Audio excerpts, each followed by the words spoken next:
देखिए, सबसे पहले तो मैं हमारे प्रधानमंत्री आदरणीय नरेंद्र मोदी जी का उनका मैं धन्यवाद करूंगा, क्योंकि ये उनकी सोच, उनके विश्वास, लोगों का उनके प्रति विश्वास की ये जीत है। ये वो मोदी की गारंटी है जिस पे दिल्ली की जनता ने एक लंबे समय के बाद पुनः विश्वास करने का कार्य किया।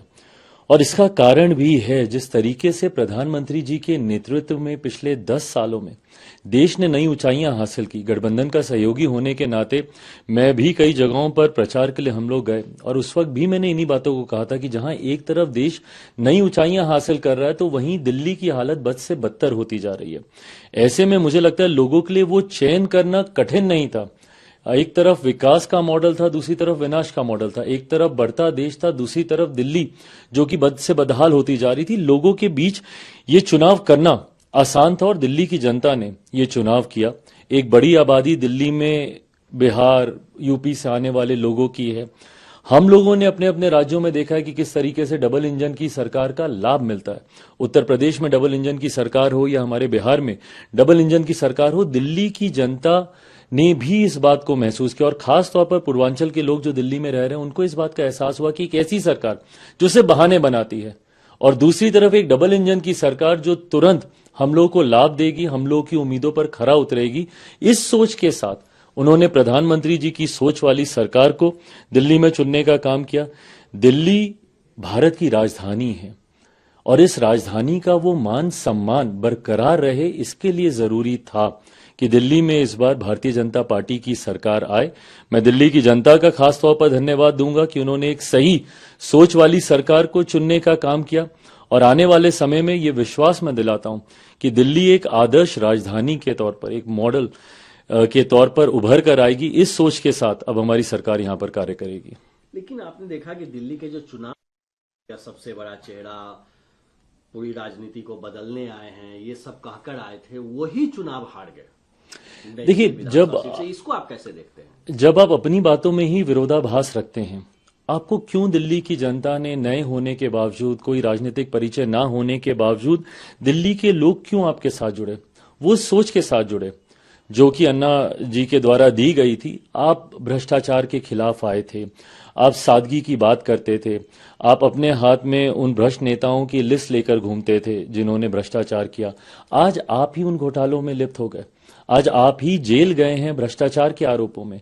भले वो शराब घोटाला हो, बस की खरीदी में होने वाला घोटाला हो, क्लिनिक्स में होने वाला घोटाला हो, अलग अलग विभागों में होने वाला घोटाला हो, आज उंगलियां आपके ऊपर उठने लग गई। जिस सादगी का आप परिचय देते थे, खुद आपने अपने लिए शीश महल बना लिया। दिल्ली में वही शीला दीक्षित जी उस वक्त होती थी जिनके आप एसी तक गिनने का काम करते थे, और आज आपने अपने लिए किस तरीके का शीश महल खड़ा किया, किस तरीके का आपने सिक्योरिटी कवर लिया, गाड़ियों के काफिले के साथ आप घूमने लग गए। कीजिए, दिक्कत नहीं थी, बट आपने कसम खाई थी कि मैं ये सब नहीं करूंगा, 2 कमरे के ही मकान में रहूंगा। आपने तो विचारधारा तक से समझौता कर लिया। सबसे ज्यादा भ्रष्ट नेताओं की लिस्ट जिस पार्टी से थी वो कांग्रेस थी, उसके साथ आपने समझौता करके सरकार तक बना ली, और गठबंधन में भी आ गए, और राष्ट्रीय स्तर पर एक साथ मंच साझा करते हुए इंडिया अलायंस की आपने घोषणा कर दी। इन तमाम बातों का विरोधाभास जनता को समझ में आया, और उनको समझ में आया कि ये सिर्फ झूठ बोलने वाले, बहाने बनाने वाले भ्रष्ट नेताओं की एक टोली है जो पिछले 10 साल से दिल्ली को बर्बाद कर रही है। इसीलिए ये कोई सामान्य बात नहीं है कि कोई इतने लंबे समय तक एक प्रदेश का मुख्यमंत्री रहा हो और वो खुद तक चुनाव हार जाए। वो खुद तक चुनाव हार गए। इससे ज्यादा जनता का जनादेश और क्या होगा। और अन्ना हजारे ने अरविंद केजरीवाल पे इशारों में कहा कि भ्रष्टाचार और जो लिक्वर है, शराब है, वो ले डुबाई। नहीं, बिल्कुल सही बात है। देखिए, ये वो लोग हैं जिन्होंने विश्वास किया था, इनके ऊपर विश्वास किया था, और इनके सहारे उस आंदोलन को इतना बड़ा करने का प्रयास किया गया था। पर उस आंदोलन की जो मूल भावना थी, जो मूल सोच थी, आपने तो उसी को तिलांजलि दे दी। उस वक्त, उस आंदोलन के वक्त के इनके तमाम इंटरव्यूज निकाल के दीजिए, इन्होंने तो यहां तक बोला था कि मैं कभी राजनीति में नहीं आऊंगा, मैं कभी चुनाव नहीं लड़ूंगा। इन्होंने उस सोच के साथ इन्होंने अपनी शुरुआत की थी। एक एक करके इन्होंने तमाम उन सोच को तिलांजलि दी। अन्ना जी हमेशा उस विचारधारा के साथ जुड़े रहे, बल्कि कई इनके ऐसे सहयोगी जो इनको छोड़कर गए हों, उन लोगों ने भी जिस तरीके से इनकी इस बदली हुई विचारधारा से दूरी बनाने का काम किया, और हकीकत है इन्होंने समय के साथ ना सिर्फ विचारधारा बदली, बट जिस अहंकार के साथ ये दिल्ली पर शासन करने की सोच को ये साधने लगे, वो सोच गलत थी।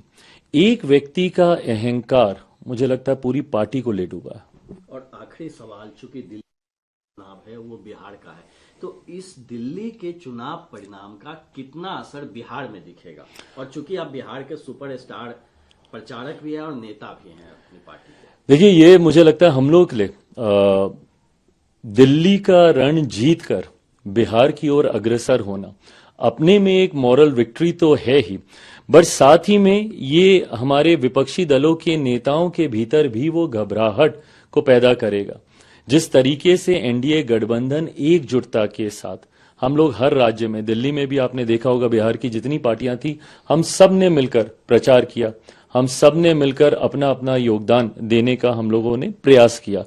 ऐसे में दिल्ली जैसा प्रदेश जिसको जीतना एक समय पर नामुमकिन माना जा रहा था, और लोग ये बोल रहे थे कि जिस तरीके से केजरीवाल जी आगे बढ़ रहे हैं, आने वाले समय में प्रधानमंत्री पद के लिए भी उनसे मजबूत शायद ही कोई और दावेदार होगा, इस तरीके तक की बातें कहनी शुरू कर दी गई थी।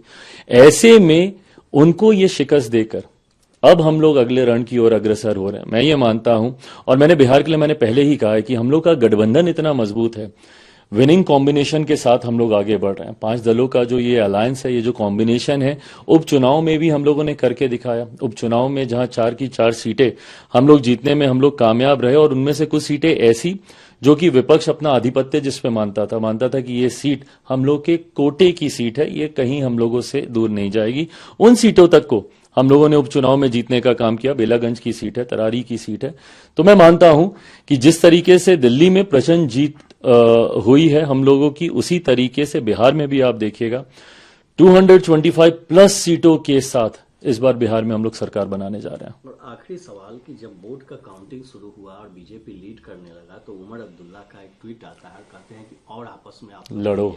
तो ये जो मैसेज है, क्या ऑपोजिशन में अब यूनिटी नाम खत्म हो गया है और अब सब कुछ ठीक नहीं है? ऑपोजिशन की यूनिटी कभी थी ही नहीं। ये ऐसे महत्वाकांक्षी दलों का एक गठबंधन रहा है जिनकी कोई विचारधारा नहीं है, जिनकी कोई साझा रणनीति नहीं है, और ये वैसे दल हैं और वैसे नेता हैं जिन्होंने अपनी महत्वाकांक्षाओं को पूरा करने के लिए एक दूसरे के सर पे पांव रखकर आगे बढ़ने की जरूरत पड़े उससे भी कभी इन लोगों ने गुरेज नहीं किया।